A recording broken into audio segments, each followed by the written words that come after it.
સુરતમાં ભેસ્તાન પોલીસ દ્વારા સંવેદનશીલ વિસ્તારોમાં મોડી રાત્રે નાઇટ પેટ્રોલિંગ કરી કોમ્બિંગનું આયોજન કરવામાં આવ્યું હતું। ઉચ્ચ અધિકારીઓ અને પોલીસ મથકોનો સ્ટાફ દ્વારા નાઇટ પેટ્રોલિંગ કરી કોમ્બિંગ હાથ ધરવામાં આવ્યું હતું। ભેસ્તાન વિસ્તારમાં આવેલા ગોલ્ડન આવાસમાં નાઇટ પેટ્રોલિંગ અને કોમ્બિંગ હાથ ધરાયું હતું।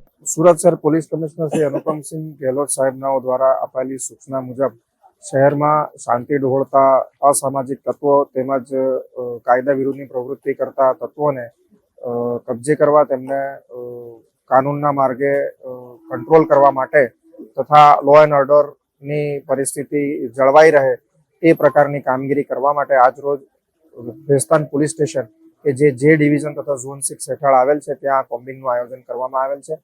મહેરબાન પોલીસ કમિશનર સાહેબની સૂચના મુજબ તેમજ sector 2 joint police commissioner Shri કે એન ડામોર સાહેબ તથા ઝોન 6 ડીસીપી શ્રી રાજેશ પરમાર સાહેબનાઓની આગેવાનીમાં આ કોમ્બિંગનું આયોજન થયેલ છે।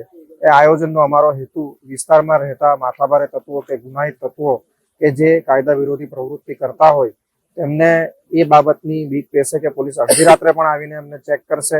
એટલું જ નહીં, પણ વિસ્તારમાં જો કોઈ આવી પ્રવૃત્તિ ચાલતી હોય તો પોલીસ સતત નિગેબાન છે અને અડધી રાત્રે પણ આવી પ્રકારની પ્રવૃત્તિઓને નાથવા ડામવા માટે પોલીસ સતત કાર્યશીલ છે। એ અમારા કોમ્બિંગનો હેતુ છે અને આ કોમ્બિંગમાં આજે ઝોન 6 વિસ્તારના તમામ પોલીસ સ્ટેશનની પોલીસને સાથે રાખીને ભેસ્તાન પોલીસ સ્ટેશનના પીઆઈ તેમજ ઝોન 6 ડીસીપી શ્રી રાજેશ પરમાર સાહેબનાઓની આગેવાનીમાં આજે અમે આ કોમ્બિંગ કરી રહ્યા છીએ।